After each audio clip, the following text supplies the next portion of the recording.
Ada satu orang ahli ibadah dengan cinta yang begitu besar kepada Rasulullah sallallahu alaihi wasallam. Setiap hari dia salawat. Tatkala beliau sedang ziarah ke makam Nabi, beliau sedang membaca maulid.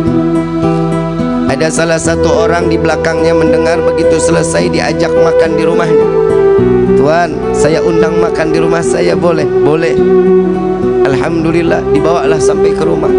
Begitu sampai di rumah, ternyata bukan dikasih makan, tangan diikat, lidahnya dipotong. Kenapa? Saking bencinya karena orang tersebut terlalu menyanjung dan mengagungkan Nabi Muhammad SAW.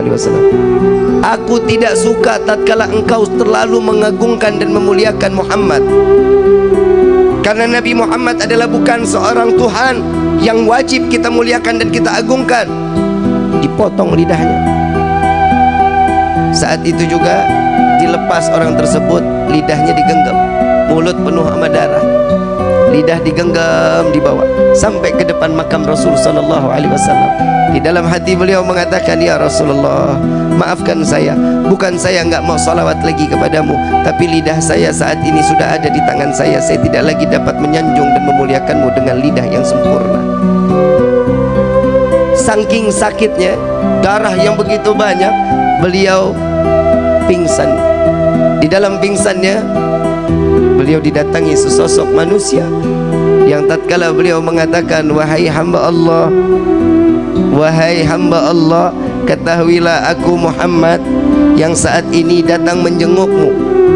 Biarkan lidah itu terputus sekalipun, jika engkau tetap mencintaiku, maka Allah akan berdekatan, Allah akan mengizinkan aku dekat denganmu, kata Nabi SAW. Namun si hamba Allah ini mengatakan, ya Rasulullah, tapi aku ingin bersalawat dengan fasihnya, dengan kegembiraan, dengan lisan yang penuh dengan kesempurnaan.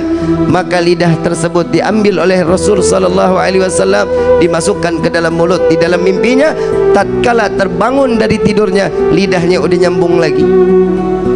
Di dalam mimpi Nabi memberikan manfaat kepada orang, para pecinta Rasul SAW, sehingga seterusnya beliau terus dapat bersalawat kepada Nabi Muhammad SAW. Begitu tahun berikutnya beliau ziarah ke makam Nabi.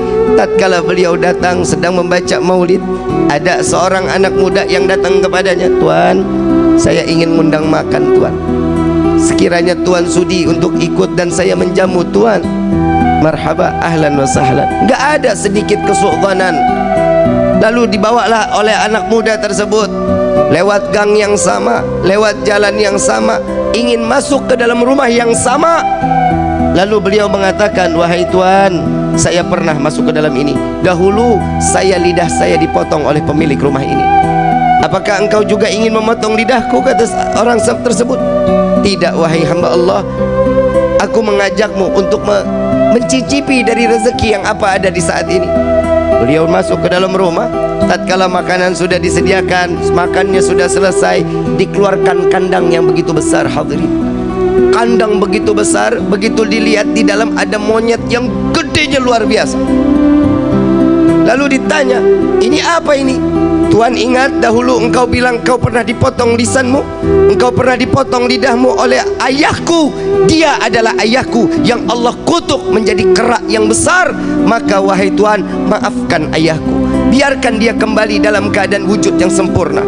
Maka hamba Allah ini mengangkat kedua belah tangan, ya Allah, aku maafkan orang tersebut yang telah membenciku dan membenci Nabi Muhammad SAW. Maka Allah rubah beliau dalam keadaan sempurna manusia tersebut, maka mati dalam keadaan membenci Rasulullah SAW. Na'udzubillahi min